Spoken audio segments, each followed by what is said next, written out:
Ladies and gentlemen, this is the 12th and final round. Right hand, Golovkin steps in and down he goes again. Unbelievable. Mayweather makes a pay. What a rookie mistake. A sensational left hook by De La Hoya. It's fact. I'm the best. You know what I mean? Sometimes I don't want to believe it myself, but it's the truth. I'm the best. I'm going to show you how great I am. From Southern California, this is the Last Round Podcast. Welcome back to episode 171 of the Last Round Podcast. Thank you again for joining us. Jumping right back into it. Fight reviews this past Saturday, the 2nd of April, from the Newcastle Arena in Newcastle. Savannah Marshall gets the third round knockout over Femke? How did I say it last week? I forgot. Femke-Hermans, and this is for the WBO middleweight world title. We talked about this last week. Obviously, the plan, and it obviously seems like it's still going in motion for this summer, is for Marshall to go up against Claressa Shields. You said, I believe, that they had fought in the amateurs and Marshall beat her, right? And you keep picking Marshall. I mean, I think we talked about when we previewed this fight last week, I had mentioned, okay, well, she needs a knockout. You know, she's been knocking everybody out, which is, for women's boxing, it's a breath of fresh air because we don't see that many knockouts. But I'm pretty sure I mentioned it, or maybe if I was thinking about it, I didn't even mention it on air, but I mentioned that Savannah Marshall, regardless, needed a knockout to keep that momentum going into that Claressa Shields fight. People would have still been interested, but with Marshall, you know, knocking all these people out, especially this last one before a scheduled bout with Claressa Shields, it only adds more intrigue and more interest in that bout, which I think is going to be in the UK. Has that been confirmed that it'll be in the UK? It's not been confirmed, but I think, you know, the fact that Claressa signed with Sky Sports, and I think now people are starting to realize she's not a draw in the US. I think it will be in the UK and probably in the Northeast. You know, it'll be in like the home turf for Savannah Marshall. Like you said, I think she did what she had to do. You know, she went in there, she beat Femke-Hermans, and, you know, Femke-Hermans went the full 10 rounds with Claressa Shields, and also Hannah Rankin went the full 10 rounds with Claressa Shields. And Savannah Marshall managed to get rid of Hannah Rankin, I think, in round 7. So they're two, you know, opponents that they both fought. You know, Savannah Marshall's managed to get them both out there. I think she's 10 knockouts in 12 fights, which is like 83% knockout ratio, which is unheard of in women's boxing. So, yeah, she's a breath of fresh air. You know, that's the sort of thing that we've been needing to get it to where the women's MMA is. You know, the women's UFC fights, the headline cards, they do good numbers. Whereas, you know, when these female fights do that now, like Claressa Shields tried to do a pay-per-view, and I think the pay-per-views were in the hundreds, you know, it wasn't even in the thousands for how many she sold. And next thing, you know, I think she had finally admitted defeat, and now she's gone over to the UK and she's fighting over there. Yeah, I think that fight does belong in the UK. I think that's where you'll get the most bang for your buck. And it's possible that, I'm pretty sure wherever they fight, whatever date it is in the summer or what have you, they're likely going to headline that event, I'm assuming. Does it sell out? I mean, what's an ideal venue you think they should put it at, or it would likely be at? Like, what's maybe the top 2 from your perspective? I think it'll go back to where it was. I think they got a good, you know, crowd in the Newcastle Arena. I believe that's around 10,000. I think that's, you know, a decent amount. The price of the tickets right. You know, Savannah Marshall gets that home crowd. People will come because, you know, Claressa Shields has that Floyd Mayweather thing about her where, you know, people love her, or they'll just be there to hopefully, you know, see her, you know, get knocked out or, you know, lose, just to kind of like shut her up, because obviously, you know, she's very vocal. You know, she rubs people, you know, the wrong way, and she rubs some people the right way. So, you know, people will probably go there to see that.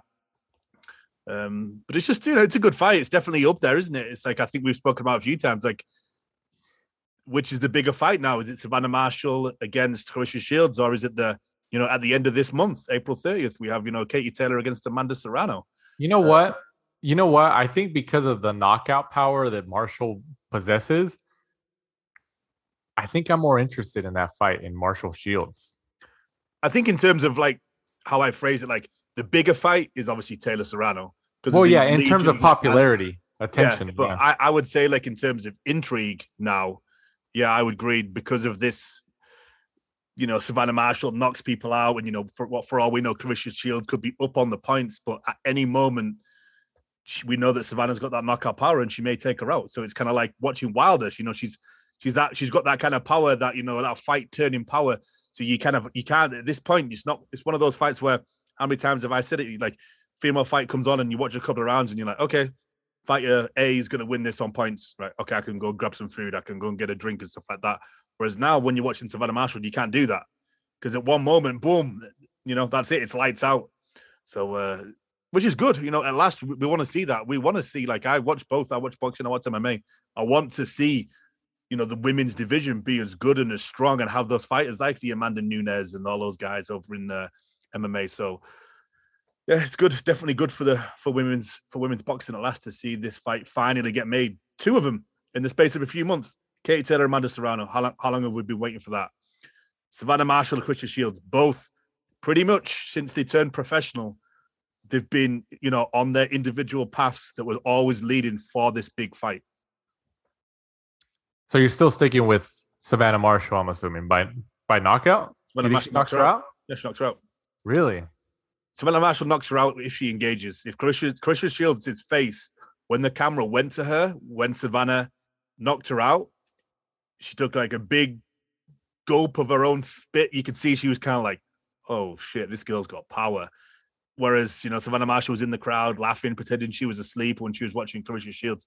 Clarissa Shields didn't look like that. You could see she was kind of like, oh, okay, this is going to be a fight. And I just do wonder whether Shields would be like, you know what, I'm not going to engage. I'm going to box from the outside. I'm going to keep it amateur style. And, I'm just going to fence and stay away from her. So it's going to be intriguing as well, because Clarissa Shields she's only got 1 loss. So it's going to be, if Savannah starts well and she's down on the cards, how does Clarissa handle that? Because she's never really had to handle that. And can she? Is she going to be like, kind of like a spoiled child and kick her toys out the pram if she's down? Or is she, is she game enough? Is she professional enough? Like, is she going to be like, okay, let's go. I can regroup. I can come back from this. So it's intriguing. But yeah, I'm sticking with my original. I think Savannah eventually catches her and knocks her out. See, I'm still sticking with Shields. I think how you brought up the point, how if she engages, Marshall, I think, catches her. But I don't think she's going to engage. I think she's going to try to box her and kind of be on the bicycle a little bit.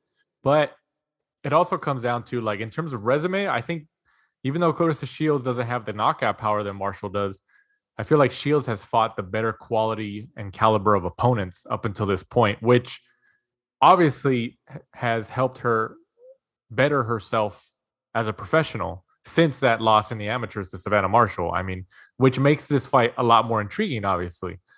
But I agree with that, though. I think if they engage, I think Marshall catches her. But I don't think Shields is going to do that. I think she knows, like, especially how you just described how they put the camera on her when Savannah Marshall got the knockout, and she didn't look too pleased or too like, oh man, this isn't something I want to. I'm looking forward to. But I think she's smart enough. I think Shields is smart enough to recognize that, and she's going to try to outbox her as much as she can. And it might get to the point where Marshall gets frustrated, and she's just going to try to walk her down and try to catch her. Like, I feel maybe that Shields is going to be ahead on points as the rounds get deeper into the fight, possibly. And Marshall's corner is going to tell her, like, hey, you're losing on points, or you need to step it up. Go after her. And Marshall's going to try to go after her, but Shields is going to, kind of be on the bicycle a little bit and try to just outbox her, like a Floyd Mayweather type. That's my theory. But yeah, I'm sticking with Shields. I think Shields beats her by decision. It'd be crazy if Shields knocks her out. And you know what? There's a part of me that's kind of thinking that Shields is actually because of the knockout power of Marshall, and everybody's like, oh, she's been knocking everybody out, and she just knocked this person out in front of you. You were sitting front row. I mean, wouldn't you think it'd be wise for Shields to be working on her power during this training camp? Like, hey, well, I need to work on my power and show her when she steps in that ring, like, hey, I got some pop too. I mean, wouldn't you think that'd be wise? I would think that's happening, right? I think it's just one of those things where she was so successful in the amateurs. It's like she's turned professional, and it's like, why change it? I think we did see that, didn't we? Like when we had like your Lomachenkos and all those successful guys, people started to realize that, okay, like you could actually go from amateur to pro, and you don't necessarily need to change, because there used to be that odd thing of where, like, amateur boxing used to be just be like tag, like whoop, and then you're just fencing and you just get away. So you had to change it a lot. Whereas obviously when the rules changed in amateur boxing, it was a little bit more professional style. So guys are kind of like acclimatizing better now, and they don't have to change as much. And it seems to be like Carissa's kind of done that. She doesn't sit down on her punches too much. Or maybe, she just doesn't have the power. Maybe she's just, wasn't gifted with that. Some people have it, some people don't. So it would be interesting as well, just to see, like, with her ego as well, about, you're not going to knock me out. And, the back and forths that they had, like, is she going to get drawn into it? Like, is she going to be like an Amir Khan, and other guys who we talk about where, when they get clipped, they kind of see red and they want to just stand and bang, instead of, keeping it sensible and be like, I'm going to be the bigger guy. I'm not going to get drawn into your games. So, yeah, it's definitely interesting. It's intriguing. It's, me personally, probably the most intrigued I've been about a female fight, a female boxing match. I agree with that. And like I said, I mean, we have two fights in the next, couple months. It's this month, actually, at the end of the month, with Katie Taylor and Amanda Serrano. They're both intriguing. Like I said, I stick with my notion. Shields Marshall is more intriguing to me because the knockout power of Marshall is so rare in women's boxing. So, like, I think Katie Taylor, Amanda Serrano is going to be a decision. It's hyped up. Hopefully it's a great fight, but I'm expecting a decision. I don't think it's going to be like a knockdown or a knockout, or hopefully there is, but I don't think so. But I'm at least in the Marshall Shields fight, I'm at least expecting a knockdown, at least, which is great. It adds that excitement factor to women's boxing, just boxing in general. But like we talked about, it's like being a dead horse. We don't see that many knockouts or even that many knockdowns in women's boxing. And fans, especially casual fans, but even hardcore boxing fans, they have that bloodthirsty want for knockdowns. So yeah, I'm excited. Hopefully they announce it soon. I'm assuming they're going to do maybe one press conference in the UK for it, to officially announce it, have them go face to face, talk all this smack. Shields is going to do all these interviews, talk all this smack. It should be exciting. I mean, if she signed to Sky Sports, are they going to don't they have like their version of like a HBO face-off? Don't they have that? Mm-hmm. Do you think they'll do that for them? Yeah, I would have thought so. They did obviously the Amir Khan, Kell Brooks. So yeah, they're still doing it even after Eddie left. Yeah, I think they'd miss a trick, wouldn't they, if they didn't? Hopefully they don't do pay-per-view though. I'm hoping that they just. You think it'd be pay-per-view over there? I'm hoping they don't. What's the chance? Just the purses. I think the purses are probably going to be like, I don't see Shields the way that she rates herself and the pay that she seems to think she deserves. I'm thinking, has she ever put out a number of what she thinks she deserves? One time she did, right, when she was it the Savannah fight, when she was chatting to Eddie about it? Didn't she say to Eddie or somebody one time, like, at least $1 million or something like that, like something along those lines, to come over to the UK to do the fight? Maybe. I don't remember. I believe so. That does sound vaguely familiar. I can't remember the exact, but I think it was like You know, like if you want me to come to the UK, I'll come, but it's like 7 figures or something like that. You know, which obviously we're seeing for the Taylor Serrano fight. You know, they openly said, you know, that Serrano's now, she got a 7 figure, so she's probably getting $1 million for, you know, that fight, thanks to Jake Paul. Well, yeah, Jake Paul jumping in. Like Eddie Hearn saw it. He was like, okay, now we can make this fight. You know, because think about it. That fight, especially, that fight would have been on the undercard, maybe a co-main event on another DAZN card. If Jake Paul, Joshua fight, maybe. Yeah, possibly. Maybe. That fight would have been on the undercard of possibly an AJ fight or something else if Jake Paul never got involved. I mean, I don't think that would have been a main event on its own. Jake Paul moved the needle, you know, so who are they, you know, who's gonna be attributed with the success of that potential event? Is it gonna be Eddie Hearn? Is it gonna be the fighters, or is it gonna be Jake Paul? It's gonna be all of them. I think Jake Paul deserves a lot of credit there. But yeah, definitely. I mean, he brings, you know, a lot of eyes, doesn't he? He knows what to say to get people on his side, and he also knows what to say to get people's backs up, doesn't it? Like, oh, I would knock out, you know, Conor McGregor. You know, I would knock out Canelo. Like he knows what he's doing. But yeah, I mean, like getting back to the fight, I hope that it's just on regular Sky, so it can reach, you know, so it's, you know, beamed into millions of houses in the UK. You know, don't stick it on there for like, you know, pay-per-view for like $15, $20 or something like that. You know, because I think that'll just, you know, massively limit the amount of people that are gonna purchase it unless you really stack the undercard. I know I'm intrigued to see what the undercard's like, but either way, we got 2 good women's fights, or 2 good fights in the next couple months. Next, you know, hopefully, I'm assuming what Shields Marshall is potentially going to happen. What, maybe July? Yeah, it sounds like it from what I think Ben Shalom was talking about on an interview that I was watching. It's pretty much done, he said. I think they just need to kind of like finish the last few things, but it sounds like June or July, yeah. Yeah, that's what it seems like, but whatever. So I'm looking forward to that. I'm definitely looking forward to that. Also on the card, Florian Marcoux gets the 4th round TKO over Chris Jenkins. This was for the IBF International Welterweight title. What do you think about Marcoux' performance, and where does he go from here? I don't know what Sonny Edwards was watching, because I saw on Twitter that he was like, oh my God, what a performance from Marcoux. I think he lost pretty much every single round. Really? Yeah, I thought he was terrible. Until he, you know, Jenkins, he just got caught, you know.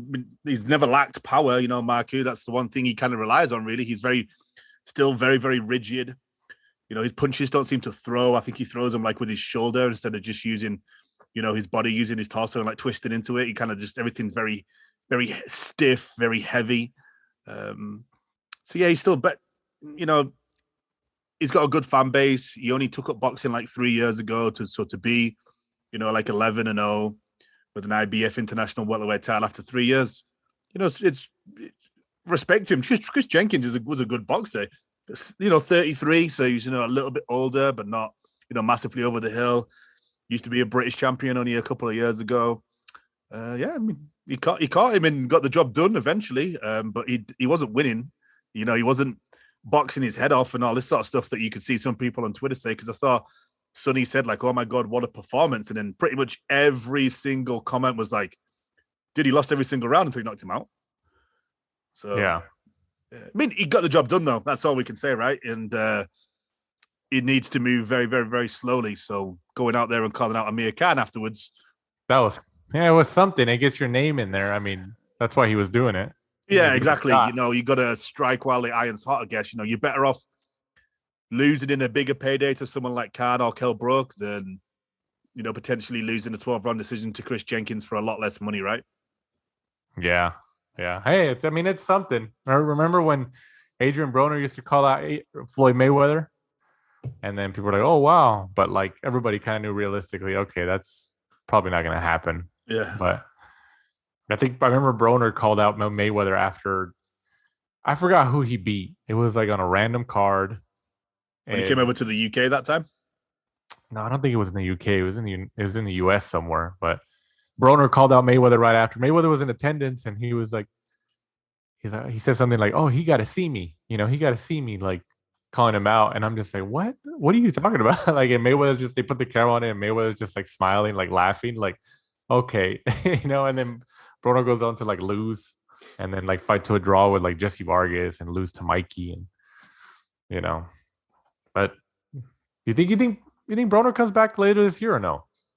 I think he has to, dude. I think money-wise, I think he's blown it all from, stuff that he's put on Instagram and stuff like that. I think he probably needs to come back. He's probably just keeping himself, ticking over, maybe trying to lose some pounds, because I don't think he's going to get down to 140 now due to age. But call out a few names and, hopefully get, he still sells, doesn't he? That's the thing. At the minute, even though he's not performing well and he's stinking out, he still sells. People still like him.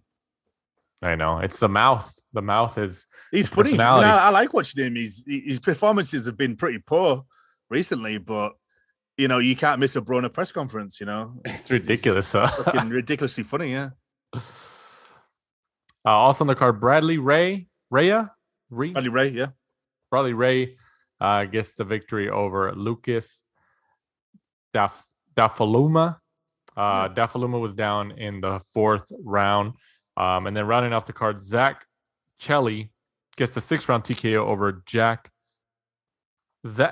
Zach Chelly gets the 6th round TKO over Jack. It's Zach against Jack. Against Jack Kilgannon. Kilgallen. Oh, I thought there was an L. Kilgannon. What a name that is. What the hell? What a name that is. Who takes the first loss of his career, Kilgannon. What does this guy have a nickname? Jack Kilgannon? I don't know. I didn't see anything on BoxRec when I was doing the show notes, but I'm sure he does. I'm going to be interested to see what it was. No, that wasn't a bad fight. It's good to see Zach Chelly back in there after having some time off over COVID. I think everyone knew his story about how he became like a substitute teacher and all that sort of stuff.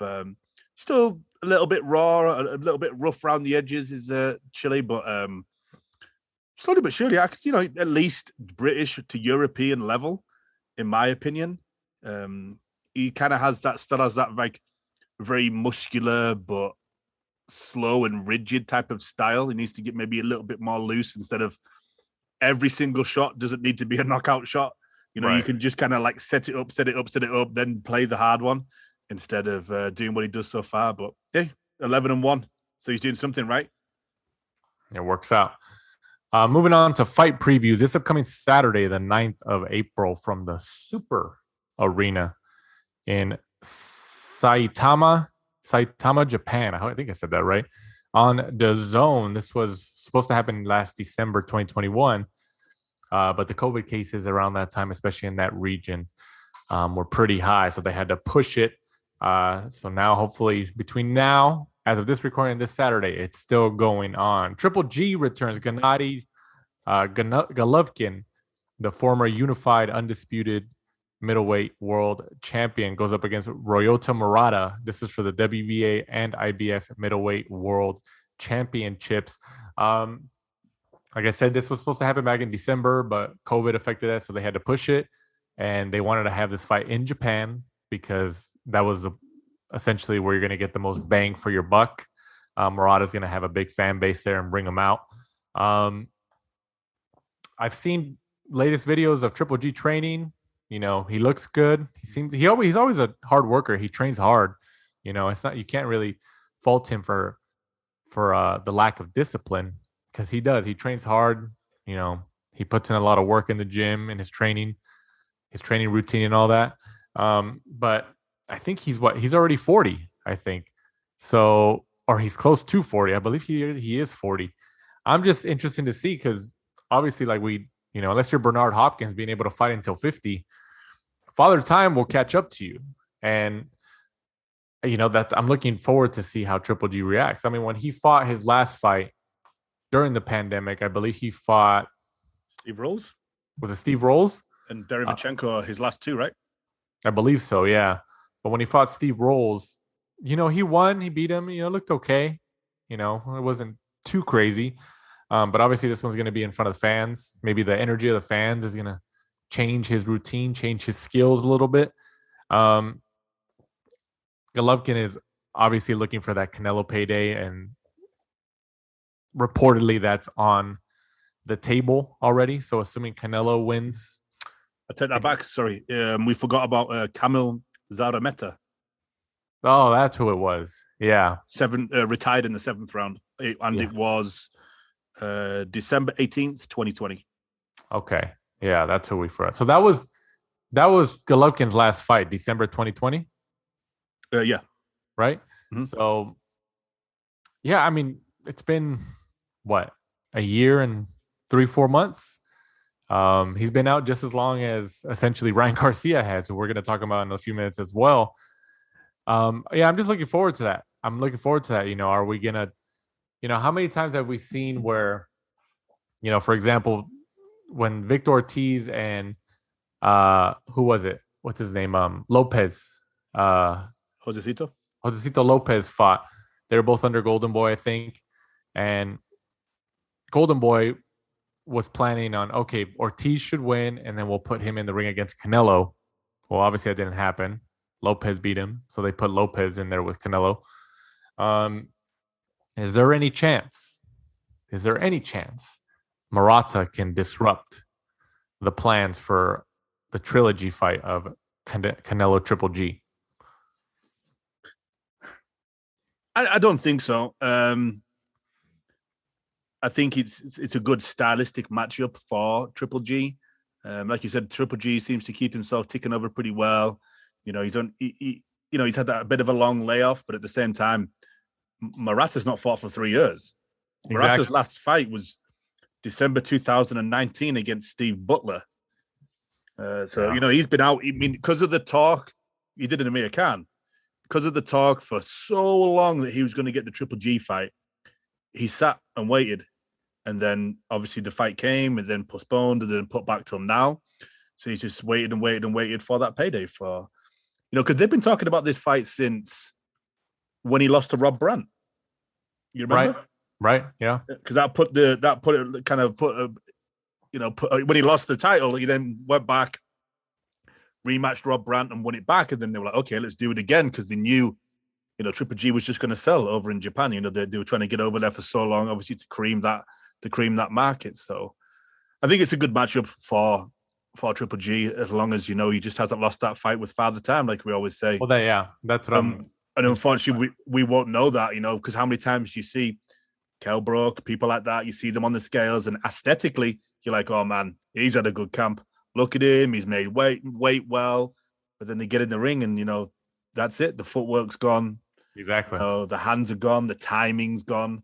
So we won't know really until the first or second round when you get in there and you're like, okay, Triple G's good. Timing's there. The feet look good. The snap's good. And I hope so, because I hope he looks good, and I hope he looks good for when we get the Canelo Triple G fight, the third fight, the trilogy. If we get it. We get it. I think you would agree with me. I think Bivol is a way bigger threat against Canelo than Murata is against Triple G. Yeah. Stylistically, so, if it's anybody who's going to disrupt those plans, it's all in Bivol's hands. I mean, I've said before, Bivol did look bad against Castillo. He also looked bad against Craig Richards.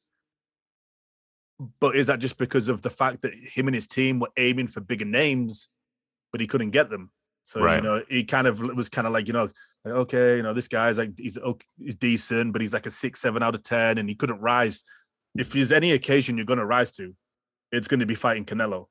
Right. 1, because of the payday you're going to get. 2, the chance to become like, undisputed, to pick up all the different belts and stuff like that. Obviously not undisputed in that weight category, but in general, when you're fighting Canelo, I mean. Right. And if you beat him, you get a second huge payday. And it's going to be probably bigger or twice as big as the first one. So for Bivol, everything's on the line. So yeah, that's, to me, we should see the very best of Bivol. Do you think there's a rematch clause for Canelo Bivol? If Bivol wins, 100%. Yeah, there is, huh? If Bivol wins, Canelo gets to invoke a rematch. You'd be silly not to, wouldn't you? Who was the one that the famous one? Was it like Frank Warren or something when they did was it Chris Eubank against like Ben or something, and they didn't put one in, and the guy, was it Ben, went in there and knocked him out or whatever, and they were kind of like, ha, we've taken the belts and there's no rematch clause, and I think like Frank Warren went crazy or something. There's some famous story, and I think it was that fight, and I'm sure people are going to say on Twitter, no, like, oh, you idiot, it wasn't that fight, it was something else. But there's a famous story about them not putting a rematch clause in, and obviously the guys were in there and daylight robbery, took the belts and ran off. So that is why you see them in the big fights. And it's like Lomachenko Teofimo Lopez too. There was no rematch clause, and Lomachenko got a lot of criticism for that. Like, why wouldn't you put a rematch clause? Exactly. We complain when there is, and we complain when there isn't, right? I know. I think it's kind of funny. It's like we're like, oh, come on, like, yeah. But sometimes it's worth it, right? Like a Canelo Triple G1. That was so close and so controversial. Rematch clause all day long. But there are other fights when guys get sparked out so early, or they lose like a lopsided 12-round decision. We don't want one. But at the same time, another good example is Fury Wilder, right? The third fight was potentially one of the most up and down best fights out of the trilogy. And we were all saying beforehand, did we need to see it because the second fight was so one-sided to Tyson Fury? But then we watched it and we were like, hell yeah, probably give me a fourth, because it was that good. Do we see Triple G in attendance at the Canelo Bivol fight, which I'm assuming is a yes? But do we see a repeat of when they announced the second fight after? No, was it the second fight or the first fight? It might have been the first fight. I think it was when Canelo beat Chavez Jr.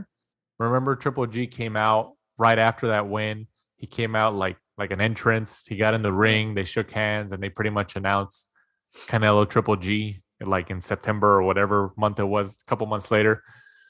Do we see that again repeated for this matchup between Canelo and Bivol? Does Canelo win, and does Triple G go into the ring?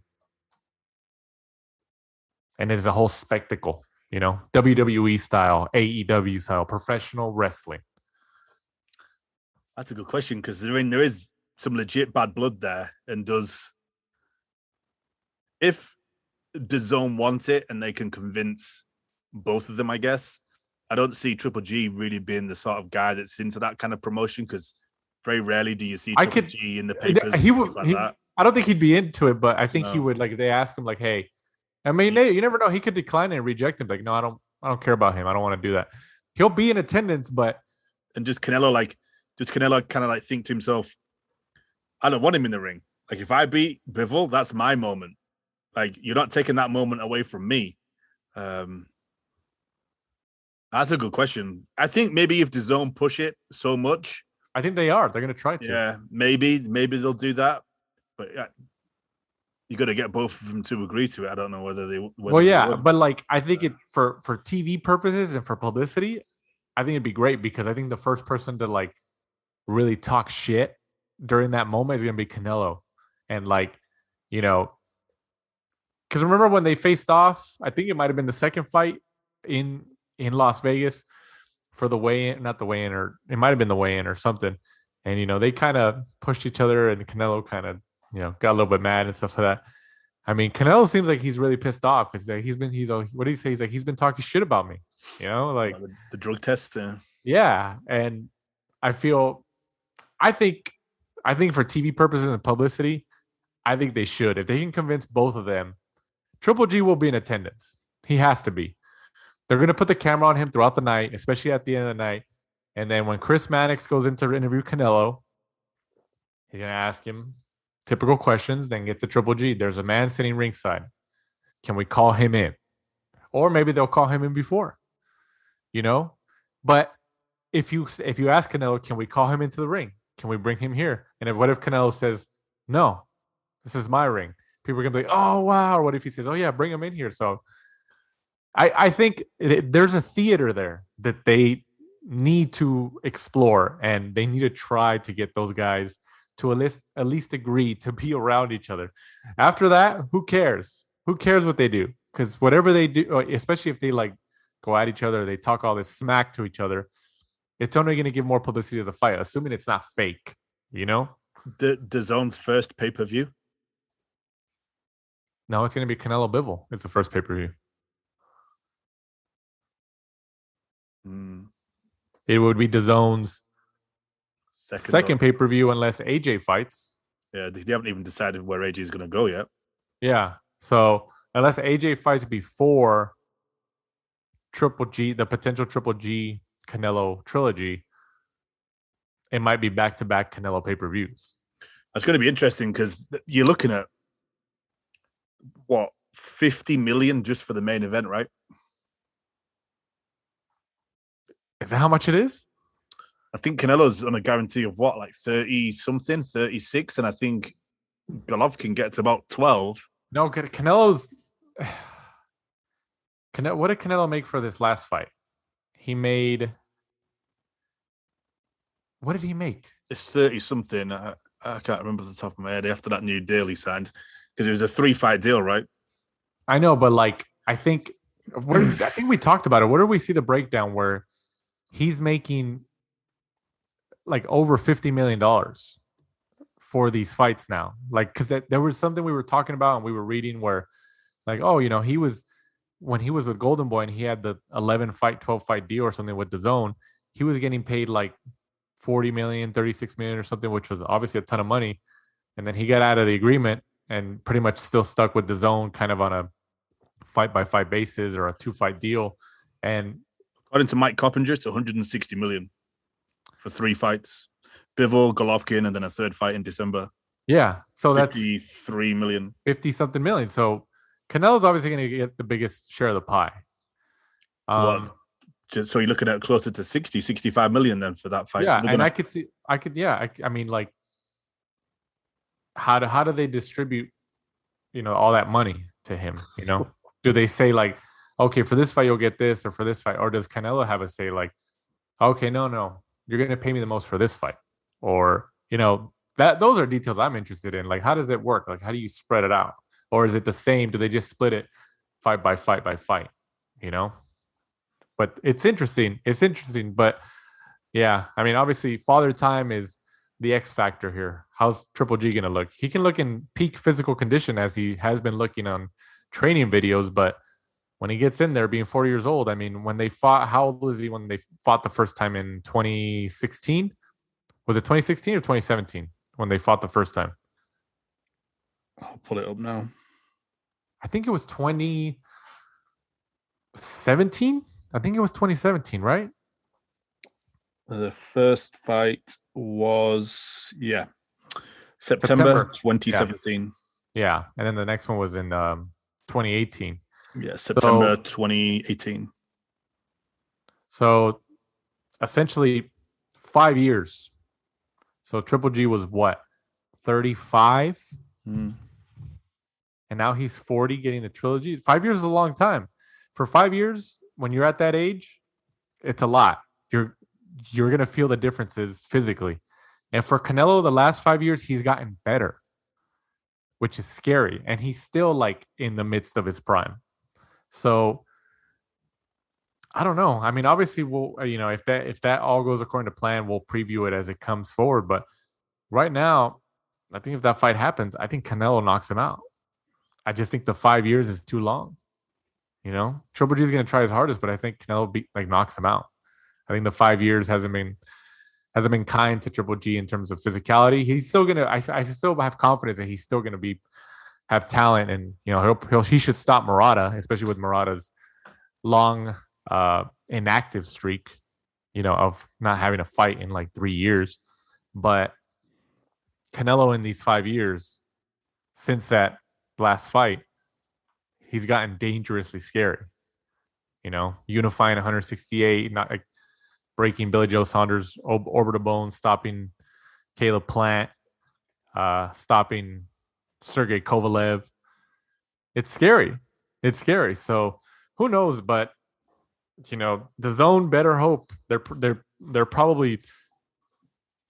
hoping so much. They're hoping so much that both of them win these fights, because then they can put that fight on and maybe try to make some profit off of it, because they're each going to make combined, like you said, maybe $80 million, you know? It's going to be a lot, man. Like That's a ton of money. They must do astronomical numbers in terms of viewership for DAZN to gamble that amount on them. Yeah, that's a lot. That's a lot. You know, like, and even then, paying the fighters that type of money, like, it's still going to be extremely difficult to make that money back. No commercials, no advertisements. Yeah. Oh no, they're gonna have something. DAZN's been slowly inserting certain things. They're gonna have stuff, and they're gonna charge a ton of money for it. But it's still a heavy uphill battle to make that money back. It's one thing to try to break even. It's another step, and it's another thing to make a profit from an event like that. It's hard. It's hard. Well, Top Rank, look at the Fury Wilder and their heavyweights. Exactly. And they lost money on that. So, oh man, that's gonna be wild. That's gonna be wild. But yeah, I'm looking forward. I'm finally glad Gennady Golovkin's coming back. You know, after almost a year and a half, just under a year and a half. In Japan, I'm assuming have you seen any trending or anything about ticket sales over there about that arena? No, they haven't said, but I'm sure with the Asian fans, they love a big fight, and it's probably it'll be like Canelo going to the UK. They're going to go, okay, this is going to be our one and only chance to see Triple G. Probably sells out in 30 minutes. And the crazy thing about it is that Triple G and his team are going to use the success of that event. Like, oh no, look, he went to Japan. He sold that place out. He sold this many tickets, 20,000 seats or something like that. And, the ratings over there were this much or something like that. They're going to use that at the negotiation table, unless it's already like set in stone. But, that's one big thing that they did with Triple G, like you do with any fighter, but with Triple G, that Tom Loeffler helped to do, where he took Triple G to different venues, Madison Square Garden, the Forum a couple times, to the UK. And it was, a couple of them were HBO pay-per-view, and they used that as a part of his negotiation power. Like, he sold out arenas all over the world. And don't be surprised, which obviously from a business perspective, Triple G and his team are going to use Japan too. Like, hey, look, throughout my career, I've sold out all these arenas. I've drawn, 15, 20,000 people to each of these arenas, and the ratings have been this much. So, it all comes down to negotiation power in addition to talent. Moving on, also this upcoming weekend from the Virgin Hotels in Las Vegas, Nevada on Showtime once again. Erickson Lubin, 24-1, goes up against Sebastian, the 6'7", 154-pounder Sebastian Fundora, 18-0-1. This is for the WBC interim super welterweight title. We were talking about this earlier today, just before we came on air.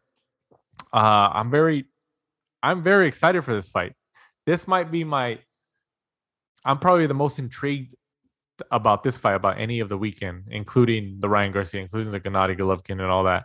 I'm intrigued on this fight because Lubin, ever since he got knocked out by Charlo a couple years ago, which was right here in Los Angeles at the USC Galen Center, I think at the time Lubin was 23 years old. He was, a young guy.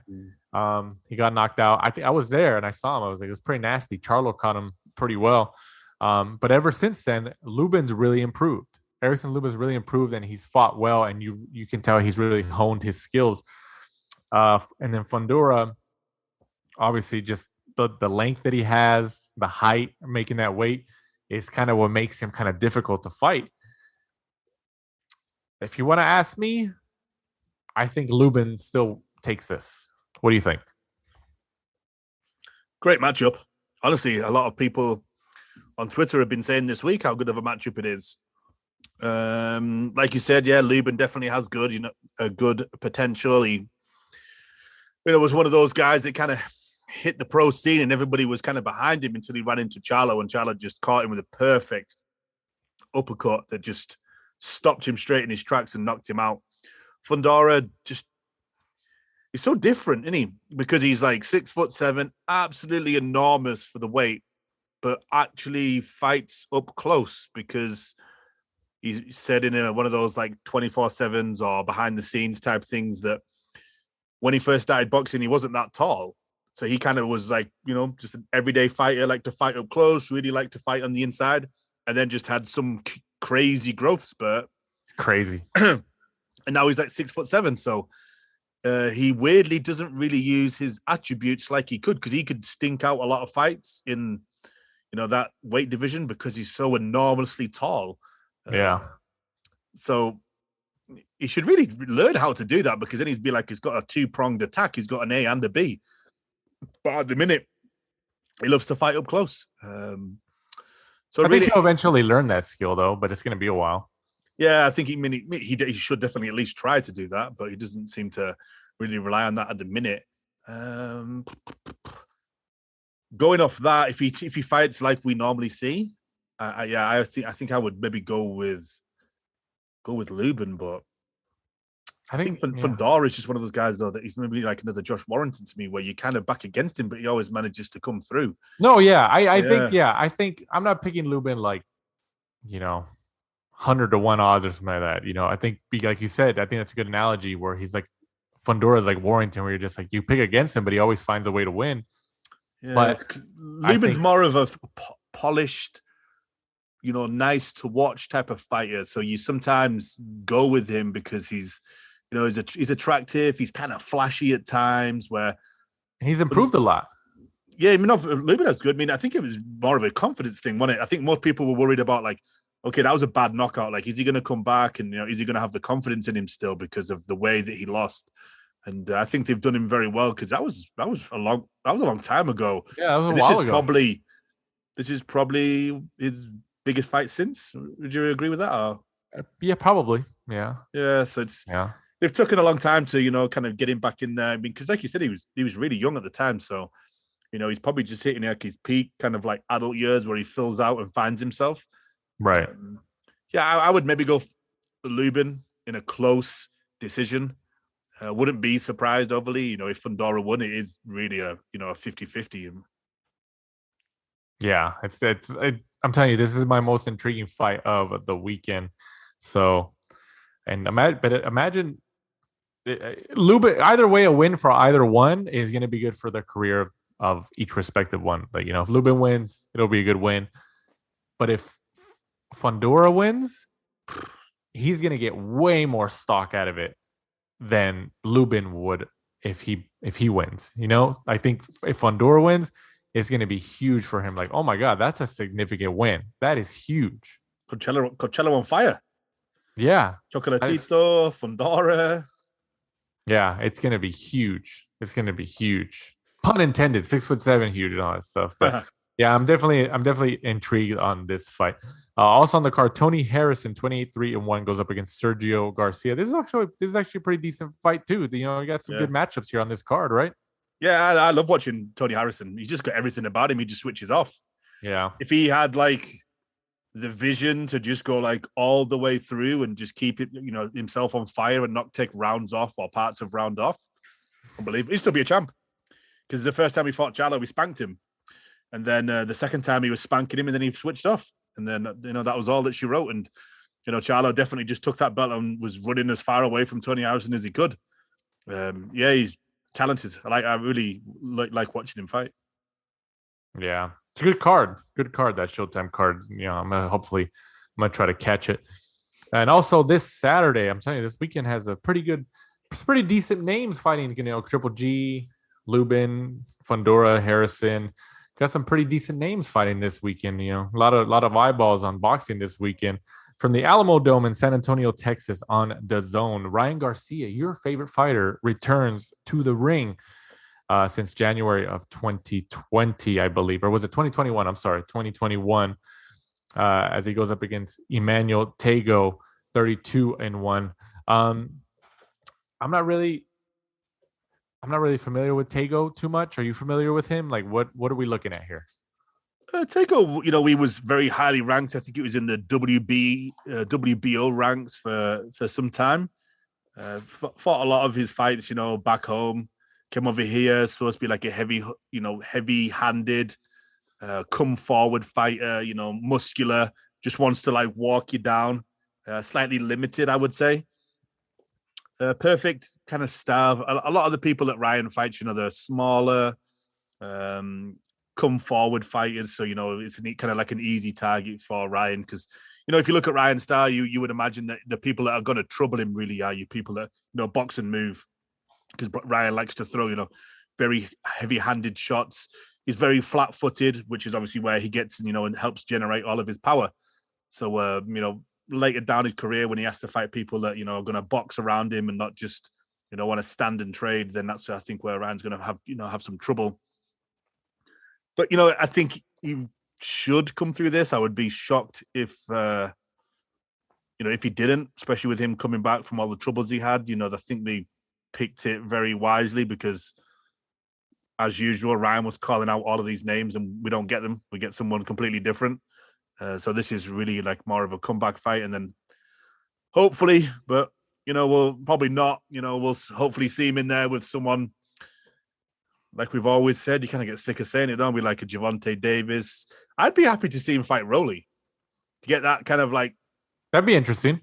Yeah, because, Rolly obviously, beat him up in sparring. Rolly's not going to be scared of him. Rolly's going to try and go in there and walk him down because I've said before, I think that eventually when people come to realize it, Ryan can't really go backwards. Very, very flat-footed, terrible feet. Just very, very powerful. I think he really is, as I've said it before, he's a lightweight Deontay Wilder. I think when somebody gets in there who's not scared of his speed and not scared of his power, he'll come unstuck because we've seen it in sparring and we live in Southern California and we've heard all the rumors. So it's... Yeah, and he just left, Eddie Reynoso in Canelo's camp. I mean, Joe Goosen's a good... No, Joe Goosen's good, but like... You can be the best trainer in the world, but if your fighter doesn't have the discipline and he's just worried about hitting, the speed bag or whatever and posting videos online, I mean, it doesn't really matter, right? I mean, that's what I'm interested to see. Like, we all know Joe Goosen is a very disciplined trainer. He's a hard trainer. He puts you to work. It's not easy, but he's not got a full gym. That's the problem. Like, can he turn down a payday? Eddie Reynoso has Canelo. He has all these other guys, and his gym's hot. Where Eddie can say to Ryan, like, either you get your ass here on time or get out.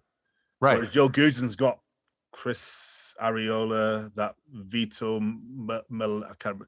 Milanecki, yeah. And that's it. Can Joe Goosen turn down the type of paydays, the type of percentage that Ryan's going to bring into the gym? No, probably not.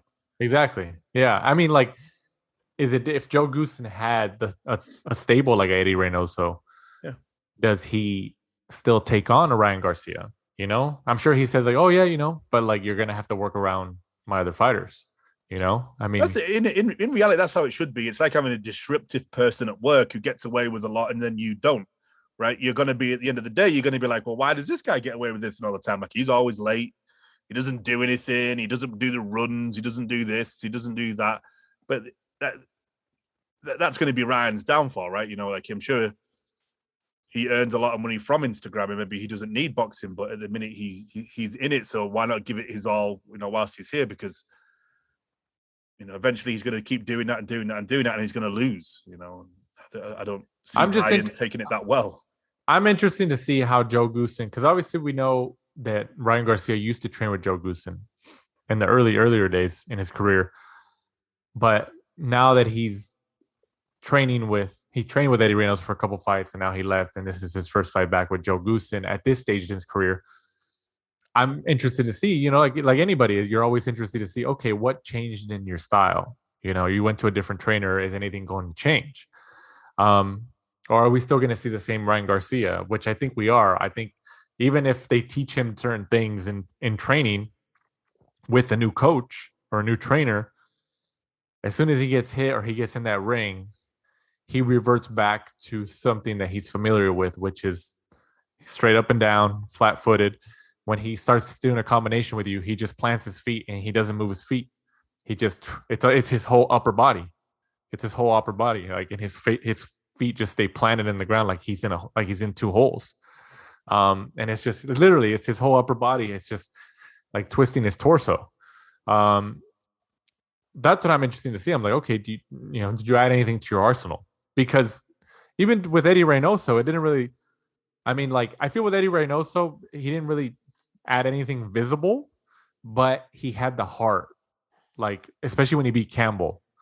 When Campbell knocked him down, I was like, I think everybody thought like, oh, well, here we go. This is the end. Everybody knew it.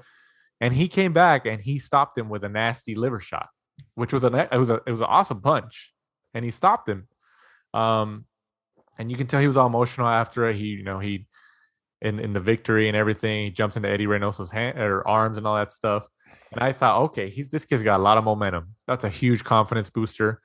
Even if he doesn't show anything like physically in the ring, any visible skills that he might have learned, he's going to have the confidence and the heart. And Eddie Reynoso and Canelo are at least giving him that, which sometimes is a lot better than anything you can see visually. But him having the issues that he's had with Canelo, and he ends up leaving, and he wants to, he doesn't leave on bad terms, and they're both kind of talking smack about each other. And now he goes with Joe Goossen. Are we going to see anything visible? Is it going to be the same? I mean, obviously he's a polarizing figure. He can be such a huge star. I think he can be bigger. I think I've said this before. If he ends up like fighting, like really beating everybody, and as soon as he fights like the big names and he actually beats these big names, he's like, I think you made the analogy like Amir Khan, where Amir Khan is so famous and so popular because he's been in there and with the big fights, with the big fighters, with the dangerous fighters, and people know like, okay, Khan can get knocked out. He can get knocked down, but he's so polarizing and we want to watch him. I think Ryan Garcia is the same way. I think he's got that Amir Khan kind of, what's the word I'm looking for? Kind of a like mix. I mean, am I wrong? What do you think? I agree that he could, but I think the thing about Amir Khan and what sells Amir Khan is he doesn't make any excuses, and he's very like open, and he shows his personality, and he shows what a nice, warm person that he is, And when Khan wins, he's always in spectacular fashion, and when he loses, it's in spectacular fashion. Like when Khan gets knocked out, Khan gets knocked out. Like that's his issue as well. Like, but he's just great to watch. You don't know what's going to happen with him, and I think Ryan could be like that. But he just needs that. Do you know what he needs? I've just thought of this now, just this minute. Say it. He needs to do what Jojo Diaz did. Go away. Whatever Jojo Diaz did, the Jojo Diaz that came back now is an absolute beast. He'll fight anybody, calls them out, actually gets in the ring and fights them. And I think my opinion definitely changed. I think yours did as well. Like, look at him now. Like, whatever he did, he went away, had a quick word with himself, maybe just matured over time. Maybe he was having children, whatever it was. Jojo Diaz needs to give a glass of that to Ryan Garcia. Do you think that if Ryan wins, do you think Golden Boy tries to make that matchup next? Jojo Diaz, Ryan Garcia? I think they do. The problem we have with that is Jojo posted today that his next fight's been confirmed. He didn't say who it was. So I'm guessing it's probably not Ryan. But but I feel that, let's just say it's confirmed and it's like in May. They're close enough. I would like that fight because originally they were supposed to do it, right? I honestly, I'm telling you, I think if Jojo fights in May, let's just say it's confirmed, they announce it. He's like, oh, you're gonna fight in May or even June. Golden Boy's gonna look for the fall to have Ryan and Jojo. I'm telling you, they're gonna. I get it. Promoters do this. They're gonna try to squeeze everything they can from these in-house fights as much as they can to keep the profits for just one promotion before they have to share him like consistently with other fighters, with other promoters. Because they're like, oh, well, now I have to share the money. So I think Jojo Diaz is the one on the roster for Golden Boy that they're going to say, okay, this is who we're going to try to put 135. But I feel that there's a chance that Ryan Garcia could be like, hey, you know what? Like, I'm getting older. I'm getting bigger. I have to move to 140. He's a tall kid. He's like 5'10", maybe. He's tall and he's long. So, I mean, I wouldn't be surprised if maybe 2 more fights. This fight, I think is at 139, isn't it? Yeah, this fight with Tagoe is, I think, contracted at 139. I'm pretty sure it is. So, which, I don't know however you want to read into it. I mean, it's not a world title fight. It's, just not, doesn't really have any significance of that nature. So it's like, okay, why are you going to, make that limit of 135, if you don't really need to? Or is it because, okay, well, I already have a tough time making that weight. So let's just push the weight up a little bit. So, and I think it's at 139. I'm pretty sure it is. I don't know. I'm telling you, I think Ryan moves up to 140 before I wouldn't be surprised if he doesn't fight anybody like any of the big names at 135. And he's like, okay, well, no, my body's, I'm getting older and, I just can't make 135 anymore. So I'm going to move up. But then you got up there like Teofimo Lopez, Jose Ramirez, Jose Zepeda, stuff like that, Arnold Barboza, which are all, mostly all top ranked guys. But yeah, I'm telling you, but he's polarizing, man. He could be a star. He could be a star, especially if he can end up fighting these other big names at 135 and beat them. The kid can be a star, man. I'm telling you, he could be a legitimate pay-per-view star. He really could, because he's so polarizing. Like, there's so many people who he has his fan base, he has his social media following, and then he has the people who aren't fans of his because they just want to see him get knocked out. A lot of fighters had that who were successful. Mayweather, there's a lot of people who tuned in who hated him, but they're like, well, I want to see him lose. That's why I'm paying $70 that's going to go in his pocket to watch him. I think Ryan Garcia has that similar mix there, where if he can just win, especially win the big ones, he could be a superstar and draw a lot of money. He can draw a lot of money. And I think Oscar De La Hoya realizes that. So they're trying to tread lightly with him to see how it goes. But I'm intrigued. I'm intrigued to see how he does back with Joe Goossen, his first fight away from Eddie Reynoso. I'm definitely intrigued. Also on the card here at the Alamo Dome, Gabriel Rosado returning his loss to Jaime Munguia in Anaheim, California last year. Goes up against Shane Mosley Jr. This is actually, I saw this like a week or so ago that it was on the card, and I was like, oh, this is kind of a good scrap. Two decent names.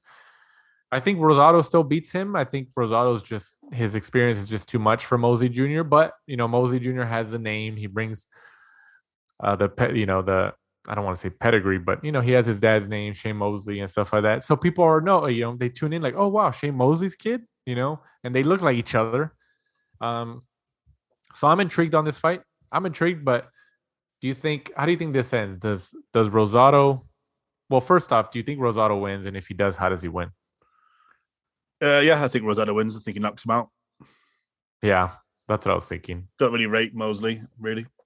Yeah. Kind of lingered around at local level for a long time under Golden Boy, I think. Yeah, then he tried to do bare knuckle or something else, didn't he? He went into the contender, didn't he, as well? Oh, yeah. He tried. He was in the contender, and that didn't. Then lost to, he had that fight with Jay Quigley for a WBO strap, and then the winner got the shot against Andrade. Something like that, yeah. He lost that to Jay Quigley. Run out for Rosado. From a name perspective for both of these, it's a pretty decent fight. If you look at the names, like, oh, Shane Mosley Jr.'s son. Like, I'm sure there's going to be people intrigued by that. Like, oh, I didn't know he was a fighter. I want to check him out. That in and of itself, from a marketing perspective, could get a couple additional eyeballs to tune in. News and notes of this week's episode of the last round. The monster Naoya Inoue and Nonito Donaire are reportedly set to meet again in a rematch of their ESPN 2019 fight of the year. Inoue is ESPN's number 3 pound-for-pound boxer. Announced on social media recently that he's set to fight Donaire on June 7th, a Tuesday. So it's during the middle of the week, at the Satayama Super Arena in Japan, where Gennady Golovkin and Murata are actually fighting, like we mentioned earlier. Inoue will enter the ring with 218-pound titles, while Donaire offers one in the bantamweight title unification. The first fight was excellent. I think, like everybody would agree, that Nonito Donaire gave the monster his hardest fight to date. Inoue still stopped him and still came out the victor. Does anything change in this rematch? What do you think? It's a good question, but I think that just like we said before, like how many times can Donaire go to the well and just pull it back and rip back those years and look as good as he did. I think Donaire retires, win or lose or draw. I think he retires. I mean, he's been looking good though, hasn't he? Like going back down in weight seemed to have actually done him good in his old years. No, he has. Yeah, I'm surprised too. Going back down in weight, it's like, wow, okay. I mean, if you're a boxing fan, you love Inoue, you love Donaire. I hope it's just another, fight of the year contender. And if Donaire does lose, hopefully he loses on points. He doesn't get knocked out, because he's given us so many good nights over the years. And, if he's going to ride off into the sunset on this last fight, then hopefully, it's just a close, points lost to, a future star in Inoue. I know, yeah. Or maybe even if he loses, just do that thing with where you come back to one time in Vegas, have another little scrap and get the W and go out on a win. Either way, I'm hoping it's, it can live up to the hype of the first fight, because the first fight was excellent too. Like I said, Donaire gave Inoue his toughest fight to date. Let's see if he does it again. Let's see if Donaire brings something extra to the table in this rematch. And if Donaire wins, they sets it up for a trilogy. I'm sure the monster Inoue is gonna be like, oh, forget that. Give me the third fight. We split the first two, and I'm sure Donaire is gonna try so hard to do that. Yeah, it's the biggest fight in that division, isn't it? Those guys, fighting in somewhere like Japan. Like, I'm sure Donaire's an absolute superstar over there. Oh yeah, both of them. And so is Inoue. So, why not? Even if it's a close fight, those. Is Inoue still signed with Top Rank? Yeah. Mm-hmm. And they really haven't. Yeah, I mean, he was obviously supposed to fight, wasn't he? Just as the COVID came, I actually had a hotel booked, and I was going to go to Vegas for that, and obviously it got called off. The fight was in April, and COVID hit in March. So they called it all off. Do you think he's still signed to them, or do you think they just kind of let him go? Like, COVID kind of messed all the plans, so we'll release you from the contract. I haven't heard anything. That is a good question. I know that he had a recent fight, didn't he? Like back home on a very small card. Maybe that was just like a little warm up to get him out. But as far as I know, I think he is still signed. I think it would be, a silly move really by Top Rank to do something like that. Yeah, but I mean, you never know. Business. Yeah, well, yeah, exactly. Yeah, if he's not getting the fights, then maybe they would do something like that. But obviously, this is a huge fight for them now. Yeah, one of the best fights of the year. Hopefully it's on at a decent time for us. I think last time it was on at like stupid o'clock in the morning, right? Yeah, and now it's in the middle of the week, so I don't even know if the other one was in the middle of the week. But either way, hopefully it's another great fight in this rematch. June 7th, so hopefully nothing changes between now and then. Rounding off this week's episode of the Last Round podcast, Rashidi Ellis has returned from the shadows, wherever he was, and he recently announced that he has signed with Premier Boxing Champions Al Haymon's PBC. Ellis has not fought since October 2020 in a decision win over Alexis Rocha when Ellis was still with Golden Boy, and Rocha obviously just coming off a victory against Blair Cobbs after taking over the main event from Virgil Ortiz and Michael McKinson. I mean, I have we got any reports or anything credible in terms of why Ellis and Golden Boy kind of drifted apart, or what have we heard anything? Because I mean, coming off a win and he beats one of your best young guys in your stable, and then he's on the shelf. I mean, was there bad blood, or I wonder what happened? I think from Ellis's point of view, it was just all down to they didn't really ever get him the fights. He wasn't very active. Been in the Southern California area, we've known for a while that he's been highly rated in a lot of the gyms. He has been a sparring partner for a long time for Canelo, and I know that camp, rate him very highly. He's often seen at Buddy McGurk's gym. Trains out of there a lot with his brother. Very respected by a lot of people. I remember seeing not too long back Sam Jones talking about how he was kind of like one of the most underrated or most kind of like forgotten about, like you kind of described, like somebody that was kind of like in the shadows. So I think a good move over to PBC is good. Very, very good for him in terms of, the stable of talent that they have over there. So coming out party for someone like Rashidi Ellis, if you're able to get some money on him picking up a world title in the next few years. But that weight category now, like Ellis is really good. Obviously, you've got Ennis, who's really, really good. Virgil Ortiz. I'm probably missing somebody. I'm sure someone's probably sat there screaming at me. Like you said, him signing with PBC, let's just, obviously PBC is going to try to keep him in the round robin at welterweight. I mean, think about it. You got him and Ennis now under the same banner without Heyman. They're obviously going to try to build those guys up and eventually meet them together. I think if that fight potentially happens first, has more of a likely chance to happen first between Ellis and Boots Ennis than Ennis and Virgil Ortiz, right? Yeah, I'm sure they'll probably give. Yeah, I'm sure they'll give Ellis somebody. One of the people coming down the other side of the hill. You're looking at like Danny Garcia or Keith Thurman. Then you've got who else? I don't know. Danny Garcia's been talking about Terrence Crawford, and they've been talking. Never know. I think we said it on here, or maybe I said it. I think when we were chatting one time about like I could see them doing that, giving like Crawford like a 3-fight deal. The first one's like a Danny Garcia, the second one's like an Errol Spence, and then like an Errol Spence rematch or something like that.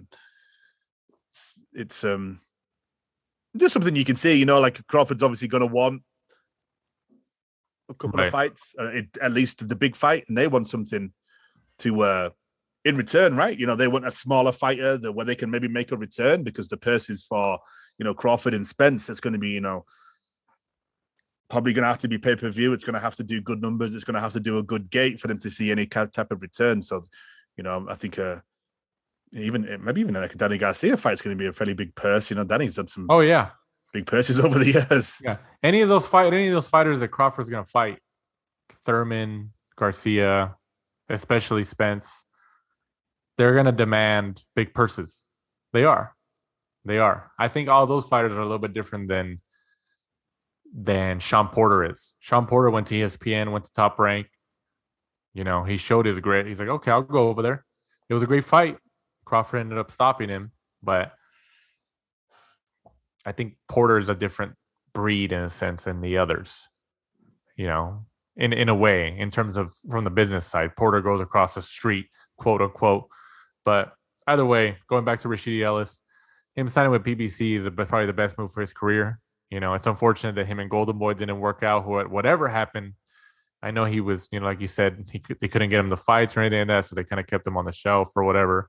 It's unfortunate, but it is what it is. And he found his way back into the fold with the best stable, the best promoter that has the best money makers in that division. So it works out for him. It definitely works out for him. And I'm definitely looking forward to see how PBC, brings him out for his first fight and how they keep him progressing forward. But once again, guys, thank you again for listening to this week's episode of The Last Round. We always and definitely appreciate it. As we begin to sign off here, Mike, go ahead and let them know once again where they can find us and follow us.